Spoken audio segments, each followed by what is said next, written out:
Díaghuit mo Corja. Welcome to Tales from the Land, a participatory community research project where we, the Green Step community, are inquiring into the 21st century realities of food production, farming and living well with the land. I'm Mel. And I'm John.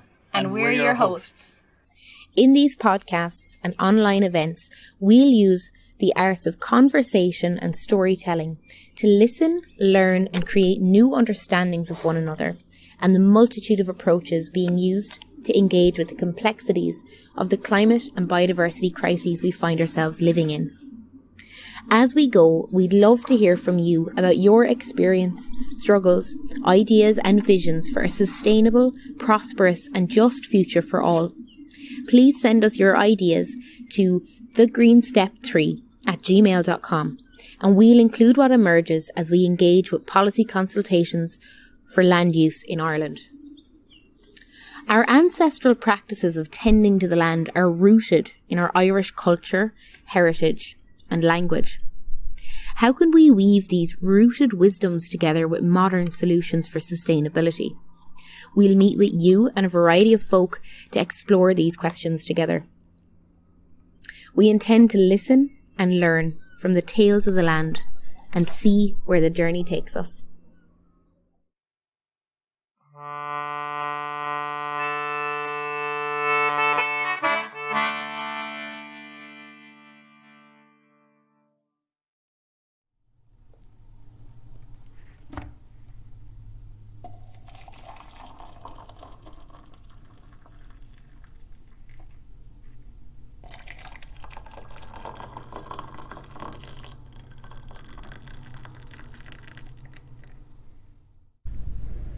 Hello and welcome to the final episode of Tales from the Land. The second, feels like a book stop.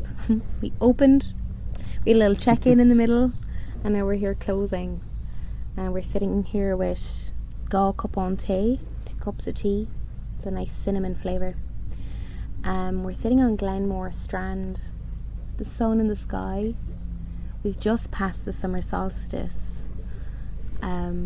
And I've definitely been in this midsummer hazy feel energy.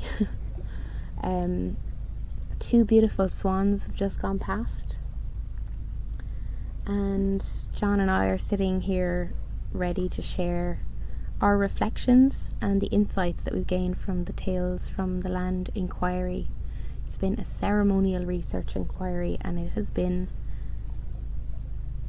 full and intense. Full on. Yeah, it's moved and shaken us. But yeah, would Good you fun paint? in every way. Yeah, it's been full. Would you paint a picture of where we are so we can welcome in this beautiful landscape in its fullness? So I think to begin, it's kind of interesting to note that we started talking about the water, about the salmon. We then talk about the land, and in our final episode, we come back to the salmon again, to the freshwater pearl mussel that uses the salmon as part of its life cycle. And then finally, as we sit here on the strand looking out over the sea, out over Cork Harbor, beautiful sunny morning, well, afternoon at this point. It's quite beautiful, the waves lightly lapping against the shoreline, swans and birds flying past us, small little fluted in the background. So it is quite beautiful. I think it's perfect way to end, really, to bring it to a close. Yeah. To, as we spoke so much about reconnecting with nature, to do the final podcast in nature. Yeah, right at like the estuary of Cork Harbor, really, like where the river that a lot of our conversations have revolved around. I know we've talked about the Blackwater as well, but I mean, we've been on the Great Island surrounded by the River Lee and this estuary and this harbour the whole way through. And it feels really nice to be at that meeting point. And I'm just noticing as well, like there's a lot of like rock outcrops and sea species and these beautiful little fluffy lavender flowers peeping up from the rocks, and There's a really nice outcrop of quartz as well behind where John is sitting.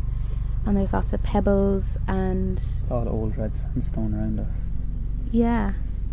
And a lawnmower. Again, that's been a thread as well. The ongoing demolition of nature. Never-ending march of progress. It is interesting. It seems that no matter where you go now, you'll always hear the human impact upon the land. You can't really escape it. Mm-hmm. Yeah. Can we learn to love it? Like the new novelty of our life. Like, I think a lot of the time we can have kind of this nostalgia. I know for me anyway, when I'm with my grief for the earth, I have this nostalgia for like this, you know, way of living where we're so in our wildness and so connected to the land that, you know, we don't need any technology or machines or anything like that. But even just before we started the episode, we saw an egret like sail past us in the wind, and I was just thinking how just a couple of months ago it could have been sitting on the back of a rhino, or like in a stretch of water next to a hippo, or, you know, looking at flying over some elephants. It's just come from a totally different landscape, and now it's here. But then John was saying that it's a novel species to Ireland. It's a native invader, or a natural invader. So it's a Mediterranean species that now has moved in to Ireland. And then that as well shows you the changing climate. We have species now that are moving into Ireland that have not been here before, or have not been here for hundreds of years. And in a way that shows a recovery of nature for some species. Let's say like the buzzards. They were wiped out of Ireland and now they've naturally invaded again from England, coming back down from England, actually in Scotland. But then you have other species, let's like the egret. That's species range is actually changing. With butterflies and moths, it's completely changing. And many Mediterranean species are moving into Ireland, but they're also moving out of southern Italy and southern Greece because they can no longer live there. It's too warm for them. And so yeah, it is. When you slow down and you become, and you try to reconnect with the land in whatever way you can, you just begin to notice things, subtle differences, subtle changes. And they are small, they're almost imperceptible until you see them.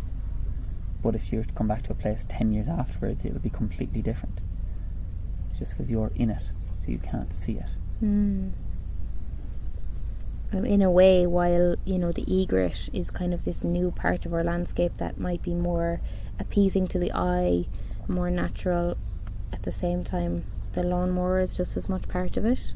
But now it's the lawnmower that is leaving a patch of land for the wildflowers, you know, with a little bit of more tenderness in how it's desecrating the landscape is what I want to say. But you know what I mean? There's kind of that sense of these new novel ecosystems, which my friend Michelle really just explained it to me really well, of just kind of this sense of us having to love our new novel ecosystems and maybe move beyond our nostalgia a little bit, or the solastalgia, you know, this grief for a homesickness when you're at home, and maybe there's just this new sense of loving things the way they are and moving forward from here with that love as we restore and regenerate. That's something that's come up for me, or really struck me in this series of conversations, is that switching not just from sustainability, which just means to preserve and continue something with as little impact as possible, but to regenerate, to restore. And I think that's a really key shift that's come for me in these conversations, and just the language that I'm choosing to use. And I also think the language that needs to be used in policy, which we did include in our submission, is this need to regenerate and restore and not just sustain things the way they are. There needs to be that sense of the life cycle of nature, replenishing it, sowing the seeds. And I think a lot of seeds have been sown over the last few years, which does really give me a lot of hope for the future. I would agree. There is a change. It's slow, but there is a change there. And throughout all of this, something that I always was interested in was that we were in the system called Neoliberalism, and yet no one even knows the name. And so when something becomes so ingrained that it becomes nameless, and then people begin to name it all over again, and then people begin to see it, you do see a shift quite quickly, because again, with all problems, when they're in the shadows, when you can't see them, you can't fix them. So you have to first go through the stage of, I can see problems in the world, not all of the problems, because I don't think you'd have to be implode all the problems. Oh my god. Yes, so if all the problems hit you at once, good luck and thanks. Yeah. Good luck and thanks there while you implode. But in the same breath, it's only by looking through them and moving through the we're destroying our land part to the okay, so how can we fix it? And how can we change it to a better way? And then to be sustainable and to regenerate are very, very different things. To be sustainable at this moment would be to, in some things, not all things, but it would be to maintain the system as it is and to maintain everything at the status quo. But if the status quo in and of itself is not sustainable, how on earth can you be sustainable by working with it? Absolutely. Yeah. I'm kind of I'm thinking about the whole way we've done this inquiry, and I'm thinking about those seeds that we've been sowing. And I think throughout the episodes we've heard the seeds that lots of other people are sowing. I think we've learned beautiful ways of things like fermenting food using the Irish language, bringing biodiversity back into agricultural intensive dairying environments like the Bride Project. We've seen organic farming, small vegetable patches, bustling family farms, things like donut economics, decolonial ways of looking at things. And I suppose I want to maybe bring it back to the methodologies and the ways that me and you have been sowing seeds throughout this whole podcast, and maybe reflect on that a little bit. And like since the start, we've been looking at storytelling and conversation as our methodologies, as our art forms, to weave our ways. And I feel like they're two really powerful seeds, because I think we kind of just had a theory of bringing that sense of Irish storytelling into this type of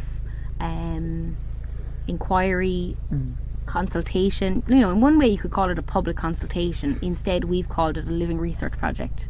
You know, and I do think that change in language is... Go on. No, I disagree with that. I think a public consultation is different. Because again, and I can be cynical about public consultations at times, because the consultations we often do in Ireland, they are not really wanting to hear what other people say. It's because generally the government or the local councils have a plan that they want to implement, and then they just want to hear people agreeing with the plan. They also don't particularly want to have that much conversation around it. And again, this has been in general. There is a shift in the last 5 years, you can see it. But even with a number of consultations I've been involved with and I've been writing for, you can see that the want is, we don't particularly want much input.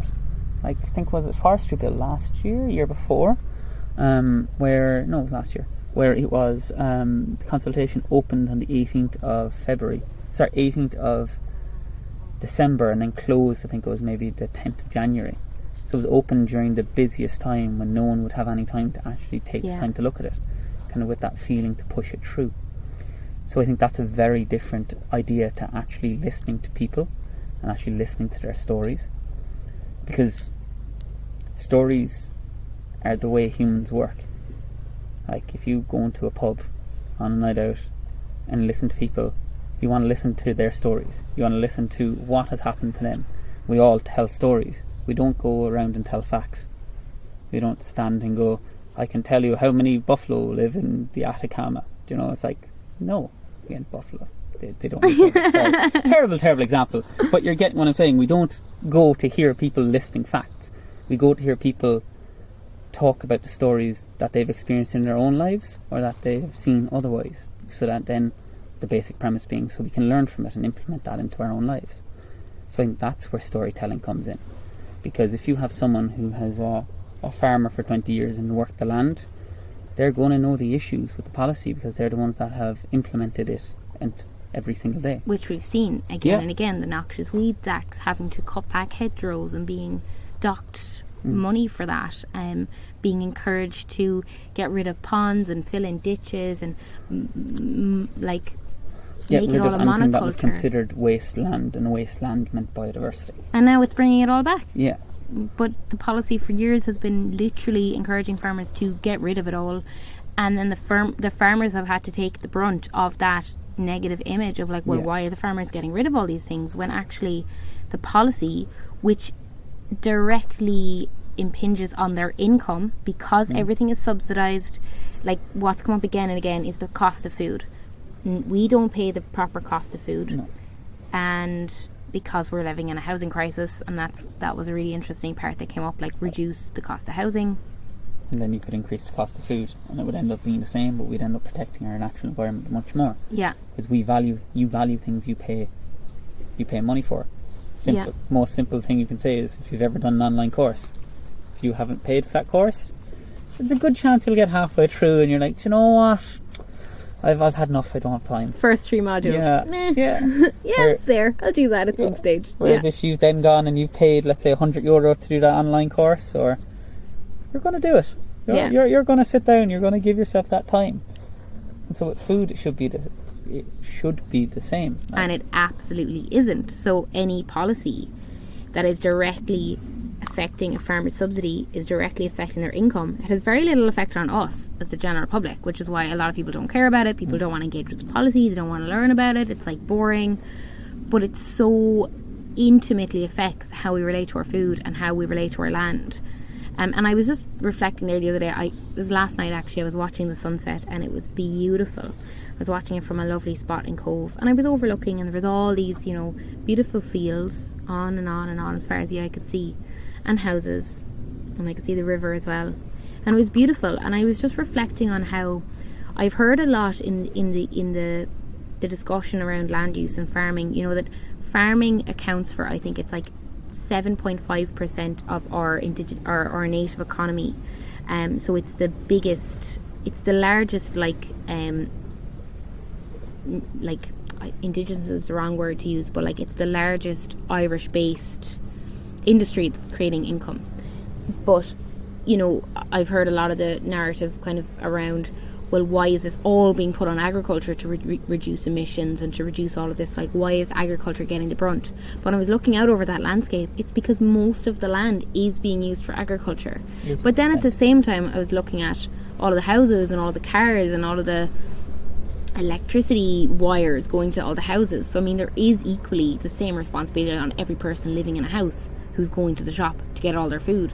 But when you look across the land and you look directly at the biodiversity, like you just said, 80% is used by farming. So I can understand why it's so heavily on land use, which is largely connected to farming and food production. So I think that's why it gets so much of the brunt as well, in a way. Yeah, I would agree. Farmers often, they do get the rough end of the stick, because people will give out to them about destroying the environment, but at the same time they're being forced to do so. So that is the main issue and the main thing we need to change, and bring a bit of empathy to all this. Yeah. And I just want to sit with it for a little bit. I'm noticing a big part of this process, because we've done it as a ceremony, I'm so tired after these 10 weeks. And it's like a really full tired. It's like the tired you get when you've been out working, doing hard labour all day. It's like that tired of no, we've done good work, but I feel tired. And I think a lot of it is because we've done it as a ceremony, and because it's been a ceremony, it's been full, it's been alive, it's been intense. And it's been really different to the more typical ways of doing research, I think, where you might sit in an office and look through papers and do your reading and your research and then compile a report.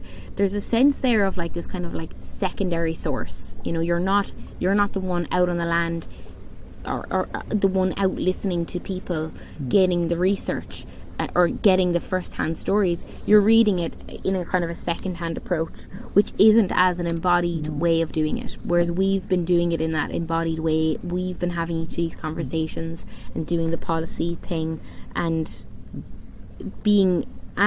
I've really been letting it challenge how I eat and what I eat and where I buy and how I spend my food, which has been an absolute toll on my body, because to switch from going to the supermarket once every 2 weeks, Lidl or Aldi, which we've heard about how terrible the cheap food is to the farming industry, like, and getting all my food, which, you know, in one sense, yeah, that's really easy. And with COVID for a while, that was kind of the only option I really had. I used to be much better at going and getting go to zero waste shop and get plastic free and get organic and get this and that, and be walking around town with all these different bags from different places. And with COVID, that kind of stopped, and I couldn't go outside my 5k, so I'd just go to the supermarket, get all my bits and come home. There was more plastic, but in a sense as well it was easier, because I would find actually that my anxiety and my mental health would be really regularly challenged by that struggle to buy food and what's more ethical and how should I do this, and even the stress of, it's kind of silly in a way, but I've noticed it more, is even just the stress of, you know, going to the supermarket. You can be kind of anonymous. You don't need to have a big chat at the checkout. In fact, the people in Lidl or Aldi are monitored on how quickly they can scan things. They're not there for the chat. You might go to Super Value, there's a bit more chat, but it's still about getting as many people out through the door as possible. Whereas when you go to the market, there's a little bit more crack. It's much more human. It's much more messy. It's much more real. And as someone who struggles with anxiety, I notice how that just inflames my self-consciousness, which I think is really real for a lot of people, because we're not used to that kind of aliveness and hustle and bustle really in our everyday lives that much anymore, especially not with COVID. No. We've been in our rooms, in our houses, isolating only with people we're very close to, now being so aware of social distancing and being too near anybody, that to actually be more recently over these past few weeks in that hustle and bustle of the market, I've noticed how intense that's been for my body and how I've been a little bit flustered. I'm not as, like, I go into the supermarket, I know exactly where the food is, I don't really wander around and look for things, I just go in and get what I want on my list and get out. Whereas re-engaging now with the market and with the zero waste shops after this time of COVID, I'm noticing again I'm a bit more scattered. I don't know what to get where. I don't know how much things are going to cost. Something then ends up being more expensive than I expected, and then I have to kind of renegotiate, and you know, and then I'm having a chat with someone, and then suddenly the time's gone, and I'm just noticing there's more to kind of be with, which is very alive and beautiful, but it's been really full on, and I haven't had my kind of regular stock of food in my house over the last few weeks because I've been letting it change me, and that actually has taken a very physical toll on my body and my tiredness. So I want to be really open about that, because it's directly related to my mental health, and I think for a lot of people who care about their food, it's directly related to their mental health as well, and it's a really full on thing. And at the end of, like, last week I just had to give in, and I just had to go to Aldi and just get a big shop and just get I was like, I just need to have a fridge full of healthy food, you know, and I just need to give myself a break and ease a little bit so I can eat healthy, because I was feeling run down. So that's been a really big effect on me actually of this whole process. The difficulty here is it's putting the, as you've said, putting the onus on the individual and on the individual to change. And we're always told, you know, recycle, put your money where your mouth is, you know, kind of buy, if you want to see more organic stuff, buy more organic stuff, and then the market will slow enough begin to see that, and it'll become cheaper and more people buy it, more people buy it, more people buy it. And that's neoliberalism as well. Oh, completely, come yeah. Back to it. No, that's that's the completely. Free market. Yeah. The market will dictate itself. That's what I was coming to. But so I dislike that completely, because it can't be the individual, as it can't be the individual farmer that changes. It has to be more so the system, but more so the larger companies, the supermarkets, the producers, the Amazons and Apples of this world, you know. they're the ones that need to change. Coca-Cola, for example, you know, the majority of the plastic in the ocean comes from what, like about 3 companies, you know, and like that's the vast majority of it, 90%. And so if that's what they're doing, and then they're telling you need to recycle because you specifically you who's listening to this did not buy organic food, that is why the planet is dying.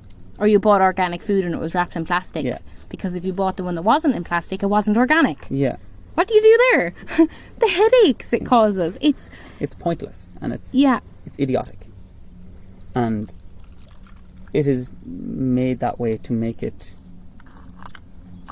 just stopping for just a tea, filling the tea, and probably making you want to pee. You're welcome. Thanks. Check in with your body. Thanks for that, Mel.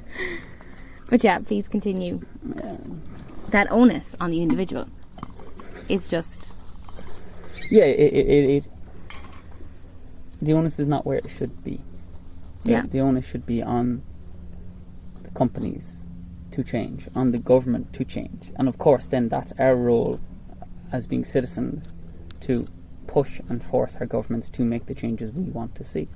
But we have to do that in a way that is restorative and regenerative for us as people, for us as communities, for us as communities of more than just people. And I think that's why things like conversation, storytelling, ceremony, art, music, poetry, which we've infused in this again and again, is really important, because it's like, last night I was listening to Sophie Strand talk, and she has a beautiful way of speaking that is really like focused on the more than human world. So what she's doing is decentralizing human narratives, which, reflecting on the process, I think we have been doing by talking about the salmon of knowledge from the salmon's perspective in our very first episode, and the pearl mussel, and bringing in the landscapes in every conversation where people's are. You know, I think we've done our best to try to really open up this whole very human experience on technology and podcasts and recording, but I think we've done our best to open it to the more than human world as well. This doesn't make it interesting for me from what you're saying here. We're moving to the individual, and speaking to the individual, and yet the problem is that the onus is always put on the individual and not the company. So I think it's quite interesting, those 2 points. I don't think they're contradictory, but there's a duality there which is odd. Yeah, and we have to hold that complexity. And I actually think that's the gift that ceremony gives us, because ceremony is, in its nature, paradoxical. And I've been reading this really lovely book, and I'm going to come back to the note on Sophie in a minute as well, but I've been reading this book by Adamara Crane. She's an Irish woman and wrote this book called Love on Fire, and it's about her own process of spiritual awakening. And what she's saying is that spiritual awakening is as natural as a butterfly turning into a caterpillar. It is in us, it is in life, and life is always moving towards its entelechy, is what Aristotle called it. So actualization. And going young. So exactly, but so Jung went to self-actualization, and then spiritual emergence goes to self-transcendence. It goes beyond just the actualization. It's taking us to this other level. And I think in a lot of ways, in that place, right, of spiritual emergence, we need to be comfortable with the uncomfortable. We need to step into the unknown, and we need to have a capacity to hold paradox like we're doing here. We need to be able to be with all of that complexity, and that's what ceremony does for us. But within all of that, it is really full on. It's a lot, and life is full of challenges, and we've seen again and again the amount of challenges in our food system that in some senses we can look at, and that onus needing to be on companies, but it's all on humans. And we could look at all of this and just be so head wrecked by it all that just goes, what is the point? But when we can step into that as communities that support each other with love, that bring in things like ceremony to nurture us and hold us, they're regenerative things. And the beauty is that we can bring in beauty medicine. Sophie quoted that last night, or shared that last night, so that's a quote from her. But bringing in beauty bringing in gorgeous songs and poems to just make the conversation a little bit easier, bringing in delicious food to make it more beautiful and nourishing, bringing a community into a beautiful landscape to enjoy the wonders of a forest and the river while we talk about complex problems. And that, I think, is what we can really do as facilitators, as people, as humans. And I hope, and I think we did do that in this process. We brought in beauty, we brought in curious, complex, not really seeing exactly where it's all going, threads of conversation that throughout we've seen a beautiful weaving of things like the need for ancestral healing coming up again and again, the cost of food coming up again and again, the importance of like pluralistic approaches, like looking at things from the animal's perspective, using things like story, bringing in different languages, bringing in different ways of producing food, preserving food, and bringing in just a broader, more diffuse perspective. Again, that Sophie just put that into words for me yesterday so powerfully, that sense of a diffuse perspective. And I think for so long we've been looking at these problems in the world with such a rational, hyper-focused perspective that's actually kind of painful when you're really in it. For me anyway, I find it is. It's not for everyone. And for other people, they thrive in it, like you.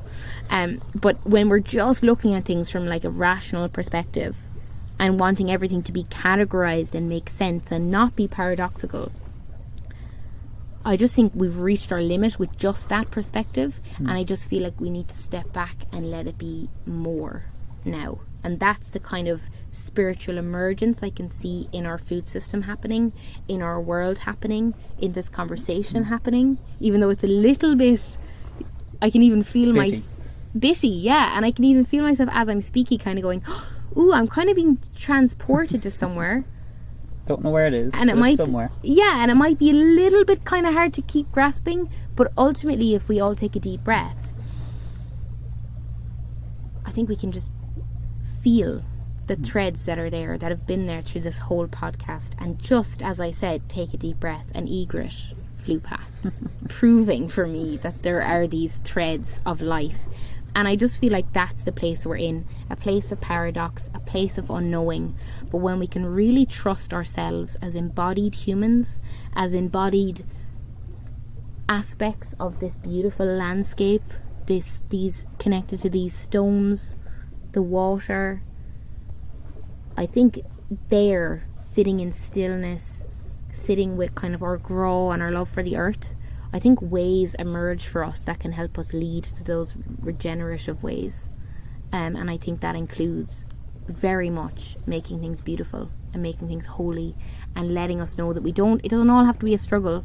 We can actually also do this with bliss and pleasure and ecstasy. I think, yeah. And for me, a lot of this process has been that, enjoying tea and lovely chats and all the beautiful poetry that everyone has shared with us throughout this project as well. And, yeah, I'm going to drop back down to earth now and hear your insights. Sorry, zoned out for a sec. That's okay. What you said there popped, whatever I was about to say just popped straight out of my brain. What I would like to ask you though is, what did you find most interesting? Or most, let's say, surprising, be it a better word, throughout this whole podcast? Yeah, I love that question. I hope the lapping water is being captured on the recording, because it's really lovely. For me, what was most surprising actually was how, I thought I was going to be the one bringing the ancestral healing lens again and again, and I was certainly holding that. I think that is so key for where we are right now, is we need to be healing our ancestral wounds. And I thought that was just going to be me holding that, and I thought I was going to be seen as a little bit woo, a little bit out there, a little bit too much. But again and again it came up from Thomas O'Connor. He brought it up, Michael Cronin brought it up, talking about epigenetics and the trauma that we carry here in Ireland, but I mean across the world. Every person has their own unique traumas that they're carrying, and as peoples, like peoples of Ireland whose ancestors have suffered a massive famine and a losing our language, we have unique traumas that we need to collectively heal. We can heal that as individuals, but also as collectives. So that thread coming up again and again from just outside me, I found surprising and also really affirmative. And also, the importance of food sovereignty came up again and again, which I wasn't really expecting. And as well, the decolonial perspective that we brought in right at the start came up again and again. And I loved that. It just felt holistic, or it felt whole, it felt congruent with kind of the intentions you and I had. And of course we're biased and we're inclined to interview certain people, but all of those conversations were left to be open and fluid, and again that came up, and that really happily surprised me. Yeah. What about you? For me, it was how the conversations weaved and ebbed together. So things came up that I never thought we would speak about, and other things that I had thought that we'd speak a lot about never even came up at all. And I think that's one of the interesting things. I think that's one of the best things about kind of long formats like podcasts and things. It allows you to firstly see more of the person, but also see more of the ideas, because you can get into it, you can speak to them, you can allow them to speak. If you're on prime time, you have 5, maybe 10 minutes at most, and there's 3 other people, and you have to say what you need to say in a soundbite like that. But a soundbite doesn't tell you about the complexities of the problem. Nature is complex, people are complex, the world is complex. How on earth can we figure out how to do and make the changes we need by a 10-minute soundbite? It doesn't work. Yeah. And so that's what I love. That's what I love about the conversational style of this. Because when you speak to people, people will tell you things that you didn't know or that you were surprised by. I was fascinated that the whole way through the same theme around protecting the environment was the same for everyone. The only difference was how to go about it, the implementation of it. And that's what interests me, because again, I've always said that, we do need to work together, and 90% of people do have the same intentions around the environment. Nobody, unless you're an oil exec, wants to actually wreck the earth. And even the majority of oil execs, I'd say, don't believe they're wrecking the earth. They believe that they are helping society advance, and by helping society they're helping humans. Thus that's how they can compartmentalise it, because destroying the earth it's a difficult thing to, when you think about it, when you begin to realise that everything I do is wrong when it comes to the environment. You can't be right unless you decide to go live in a forest, become a hunter-gatherer, and even then you're going to be cutting down trees to make your house. So are you even doing something right there? So I think the thing is to do no harm, do as least amount of damage as you possibly can, and to forgive yourself for what you have done. Yeah. Because in my pocket there I have a phone. That phone is created through the suffering of humans around the world, through slave labour and through child labour often, and then it's through the destruction of the environment, for the creation, for getting coal barrel, for getting heavy metals, for getting all of the metals that go into that little phone there. And what do I use it for? I look at cat videos on YouTube. And that understanding that, yes, that's it. And to go ethically, I would stop using a phone entirely. But if I was, then I couldn't contact the community groups I work with in North Cork about how to protect their own rivers. And so there is that duality around all of this. Yeah. And you just have to do as much as you can and forgive yourself for what you can't. Yeah. Because you can't do everything. Forgiveness is so key. I really love that you brought that in. I think that's so key, and that's, I've been doing this practice. It's an indigenous Hawaiian practice called Ho'oponopono, a restorative practice, and it's really simple. Just put your hand on your heart and say, I'm sorry, please forgive me, I love you, thank you. And those powerful 4 phrases, saying them to yourself, saying them to other people with sincerity. Butterfly. Gorgeous. But yeah, bringing in that sense of forgiveness and apologizing that we're not perfect and we can't be perfect, and also bringing in that sense of love and asking for forgiveness is really special and really simple and really powerful. And when I went to go and shop in Aldi to get food to make sure I was healthy, I just had to say, look, forgive me, I'm not perfect, I'm doing my best. And I think that's really important. I see it so often, the self-flagellation, especially in activists, in everybody though, in everybody really, the self-flagellation again and again. And when we're in that place of shaming ourselves and feeling guilty, we can have such less impact actually on the world. Whereas when we're coming from a perspective of love and forgiveness, we can have a much fuller way of engaging with life, that holds that complexity, and is more compassionate in its approach, which I think is really key. Having compassion for not only ourselves but also for nature, and just to realise the link we have with it. Yeah, we are nature. They're not separate to us. Absolutely.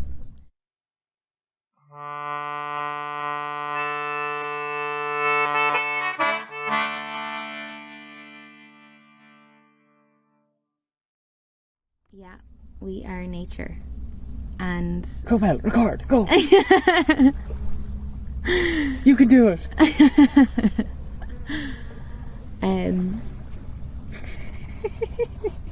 Yeah, I have a whole file on our thing of bloopers. Do you? It's like jokes that we've been making the whole way through. Yeah. But yeah, so we leave that in. Yeah. Okay. Sorry, I'll stop. I'll be a dick now. No, it's okay. It's okay. Yeah. I just have a feeling to just bring in some giddiness, because I'm like, we're both a bit like I know, like getting caught in the, it feels dreamy and hazy. It's like midsummer sun, it's warm, it's like after this full on 10 weeks of ceremony. I just don't, I feel like a shell of me, but also more full and whole. So yeah, filled up with something different, something hope. That's hope. Some way to live in the new world that is different from the way we have lived in the old. John's mumbling something really philosophical, but unfortunately we can't hear him because he's mumbling. I can't remember what it was, so I cannot give a repeat to you, unfortunately. But anyway, we were saying we're connected to nature as I wipe a bunch of little small pebbles off my feet, and John's throwing stones in the water, and sorry, we're very professional. Super professional. But again, it shows like it's people take themselves too seriously when it comes to things like this. Yeah, there is. Make it fun. Let's make it fun. Yeah, that's a party everyone's invited to. That's what I say to everyone when we talk about rivers and stuff like that. It's like, if you're doing work in it and you're trying to protect it, it's like, this should be fun. You should not have to say, oh, I'm going down to do a river cleanup. It's like, oh God, I have a river cleanup on Saturday and I'm going to be in the river all day, and oh, look at all that rubbish. It should be something that you're, of course, it's very difficult to look forward to a litter pick, but sing all the best scout songs. Bring a stove and have some tea, or make some snacks or whatever. And to be in nature, to see nature, to have an opportunity to get out and to feel that you're helping it in some little way. Everywhere we go. No. Oh, I tried. But yeah, no, I really hear you on that. We do need to make it fun. It was something Sophie said last night as well, actually. I was asking about really letting ourselves step into this being pleasurable, blissful, fun, that it doesn't all have to be drudgery and suffering. And I think we've heard in our podcast as well how much people have been enjoying nature and being out in nature. And she said, like, she was focusing on her healing and recovery from an illness. She found that her prayers were becoming kind of quite austere, and I've totally been there as well, like being uber, like zero waste, obsessed, and it's like kind of suffocating. And actually, she said she had this idea to just like make her healing a party that everyone wanted to come to. And that's actually a really good point now to invite you, dear listener, to our final event, because restrictions are opening up. We're going to be able to have more people, and on the 18th of July we're going down to the beautiful magic forest to sit under the poet tree in Ballydehob. There's a really good website, it's the Cosmic Radio, I'm going to list it below. And we're being invited down by Thomas, who is Alicia's dad, who was at our community event as well. And we're going to go down there and sit in circle and have a closing ceremony from Tales from the Land and share some food and share some songs and have a chat. And you are invited. Now, we will need to be mindful of numbers. So if you are coming, you're going to have to RSVP. But we're going to include all of those details on our Facebook page, on our Instagram, all the places that you can find the Green Step, and on the website thegreenstep.org. But yes, we are having an opportunity to meet in person and make it beautiful and fun together with you. So we hope you can come to that. And I think we're going to move to a story now. Or a poem, as it is. A poem and a story. A poem to lead us into the story. And I love this poem. It's by Rumi. And I mean, Rumi is such a beautiful mystic of love, and a nature mystic, because there's so many beautiful images of nature included in his poems. And this speaks of love, and we've talked so many times in this podcast series about the importance of love and bringing love back into things, and also talks about water and the ocean. So, John, will you take us away, please, and read us some Rumi? I shall indeed. Raindrop by Rumi. Oh no, it's Love and Water, is it? And there's no title. No, Ah. Rumi was he was a Sufi mystic, and I won't tell you the whole story right now, but it's a beautiful one to look into. But basically, the love of his life died and was murdered, actually, because he was kind of like a prophet like Jesus, and people would come from all across the lands to come and listen to him speak. And then this what would you call him, ragtag kind of crusty mystical shaman guy who used to kind of traipse around the desert barefoot came, and they had this beautiful love, like between two men. It wasn't romantic, it was like just this like soul connection. Love. Yeah. And then everyone started getting really cross that he was in love with this guy, and they killed him. And I think Rams was his name, Rams of somewhere. But anyway, they killed him, and he predicted it, and he knew it was going to happen, and he was prepared to die for his love for Rumi. And he died. And then ironically it became a self-fulfilling prophecy, and they kind of lost Rumi because he would just go to the temple and spin around the big pillars there, and he'd spin in his grief and was there for years, and just all of this these reams of poetry would pour out of him, of script, of beautiful blessings, so people would just kind of capture them. And this was just in his grief, in his place of chaos. And now there's a beautiful practice of the whirling dervishes that spin around. If you went to like Turkey now or somewhere, you'd see them. They're in these white dresses and they just spin, knowing that as people, as life, there's this pillar, this centrifugal pillar, and around that everything spins. It's kind of like this center of order surrounded by chaos. And so all of his beautiful poetry came from him just whirling around these pillars. So there's no titles, there's no forethought. This stuff just poured from him, which makes it even more mystical and beautiful. So please take us away. No, just when I hear that, it reminds me of, there's a difference, I think quite a real difference between things that people wrote for others to read and things that people said or wrote for themselves. And like, I imagine this was never said to open someone's heart or to affect them in any way. This was just his own grief coming, and I'd say that changes its meaning. I always remember kind of Marcus Aurelius and the Meditations. That's Marcus Aurelius was a Roman emperor, and that's a book of meditations he wrote, which is fantastic. I would recommend it. It's all about Stoicism. But the thing is that was his personal diary that he told his closest servant to burn after his death, because he never wanted anyone to read it, his personal diary. Wow. But the man read it, saw so much wisdom in it, said, I couldn't burn this, and then spread it around. And so it reminds me of something along these lines. Yeah, gorgeous. So go with the boat? Let's go for it. Yeah. You've been fearful of being absorbed by the ground or being drawn up by the air. Now your water bead lets go and drops into the ocean where it came from. It no longer has the form it had, but it is still water. The essence is the same. This giving up is not repenting. It's a deep honouring of yourself.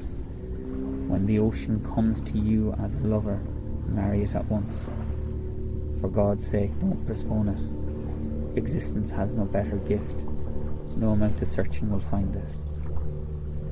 Beautiful. Isn't it? It makes me think of a raindrop letting go from the clouds when it becomes too heavy. And yeah. Can I just see the notebook? I'm going to tell a story, but there's maybe one or two threads there. I feel like, in a sense, us as individual parts of this neoliberal capitalist system, we suddenly need to let go and become something new, and that's really terrifying.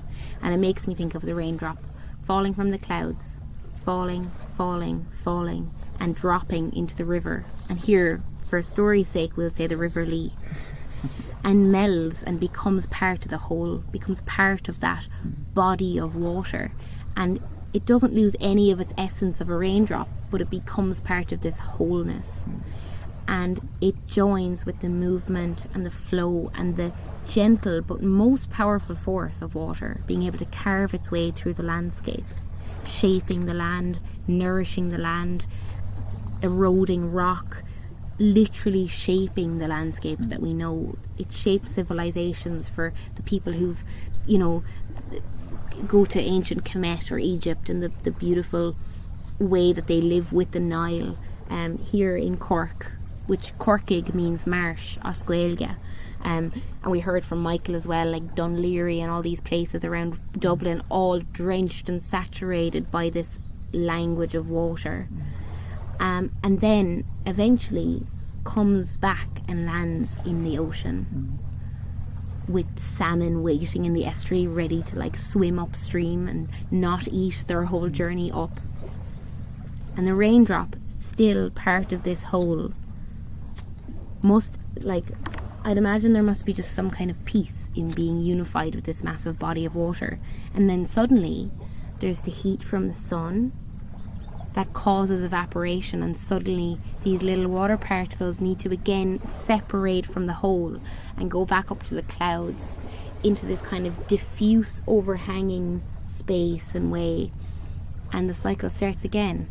And I'm just thinking of us, I suppose, in that situation, or perceived separation that causes so much frustration and disagreement and arguing. That sense that we actually are all part of a whole, but part of that whole includes the idea of separation of the raindrop, the diffuse clouds, the lifebloods of the stream. And yeah, I just wanted to bring in the beautiful clarity of water, I suppose, towards the end of this podcast, and seeing what it conjures up in you as I tell the story. It is that we are all connected.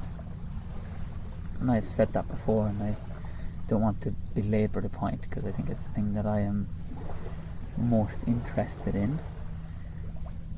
But it is the silo thinking, that everything is done in a certain box. Of this is a box for this, this is a box for this, box for this, box for this. So if we're doing food policy, that's food policy. If we're doing housing, that's housing. If you're doing social welfare, that's social welfare. None of them do they ever seem as if they interlink as they should. And also, we ourselves are the same. If you work for a multinational company, or you're someone's there, if you work for I don't know, with children you work in a different spot, never does there seem to be that interconnection of we're all humans, and we all have generate the same wants and desires and feelings, and yeah, we create artificial distinctions because it's easier to live your life if you have someone you're different to. Mm. And then rather than to look to the commonalities, because if you look to the commonalities, you must look to the great good you can do, but also the great bad you could do. And I think you need to look at both so you can actually become a human of any sort, to engage with this in any way. Yeah. I like how this whole podcast has been very mystical and kind of philosophical, which, I mean, encapsulates your and I relationship in a nutshell, really. Yes. But not generally my career, which is quite interesting. Yeah, but we've also, on the other side of this, and everyone is welcome to check the website and look at the policy we submitted and know that we are bringing that to TDs. We're going to bring what we've gained to the CAP talks as well. And we're just going to let it infuse in a gentle way, bring our conversation and our learning into the national discourse. I think so as well, because it's a different way to look at it. Or it's maybe not different, but a slightly different frame or lens to kind of go through.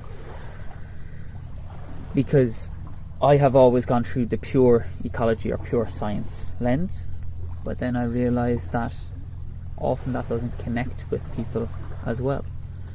I think it's something that I think every single person in the world has to have a basic scientific knowledge that should be given to everyone. Because if we did, we wouldn't have most of the environmental destruction that we have now. We wouldn't have anyone giving out about vaccines we have now, things like this. In the same breath, I think majority of scientists also should be given a course on how to speak to people and how to engage in a different way rather than ones and zeros and ticking boxes, to actually a warm way, experience, a human way. to be a bit more mystical. A bit more empathy, a bit more connection that is outside the norm. I think that would change quite a bit as well. Yeah.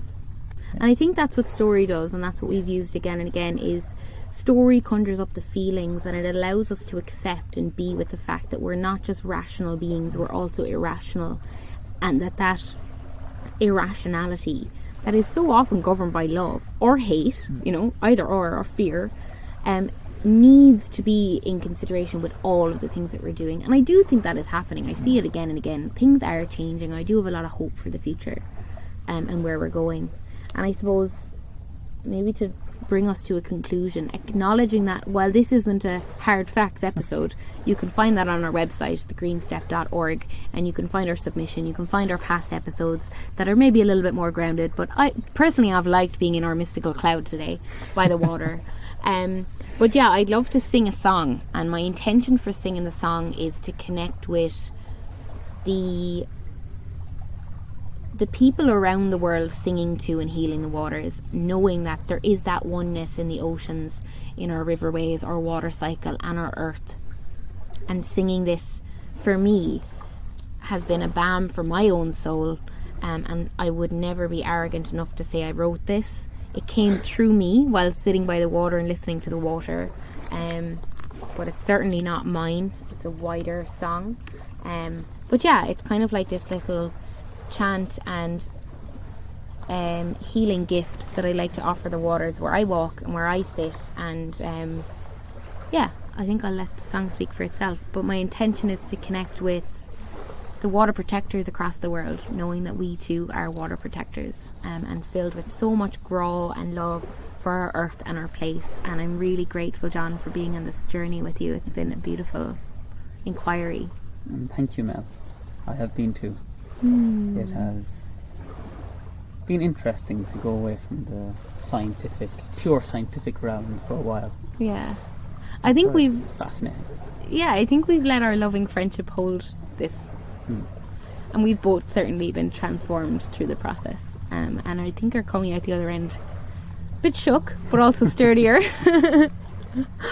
So yeah, thank you. So that's a song for John too. And everybody listening. And thank you all for listening and giving your time throughout this podcast series and throughout all of the interesting conversations that we've had with fascinating humans. And I'd like us to end with just a hopeful note that this is a possibility to change. we can change this. We can look after our environment and our nature. And I think we should end on Mel's song and say Ihoa. Slán go fóill. Blessings to the water and blessings to the well. Hear the sweet tinkling sound of shells. Let it be known that all is well. Blessings to the water and blessings to the well. You are I and I am you. We falsely see that we are two, but truth be known that I am you. Through sacred wells and waters too. Blessings to the water and blessings to the well. Hear the sweet tinkling sound of shells. Let it be known that all is well. Blessings to the water and blessings to the well. Anima mundi ani o. Anima mundi ani ani o. Anima mundi ani o. Anima mundi ani o. You are I and I am you. We falsely see that we are two, but truth be known that I am you. Through sacred wells and waters too. Blessings to the water and blessings to the well. Hear the sweet tinkling sound of shells. Let it be known that all is well. Blessings to the water and blessings to the well. Anima mundi ani o. Anima mundi ani ani o. Anima mundi ani o. Anima mundi ani ani o.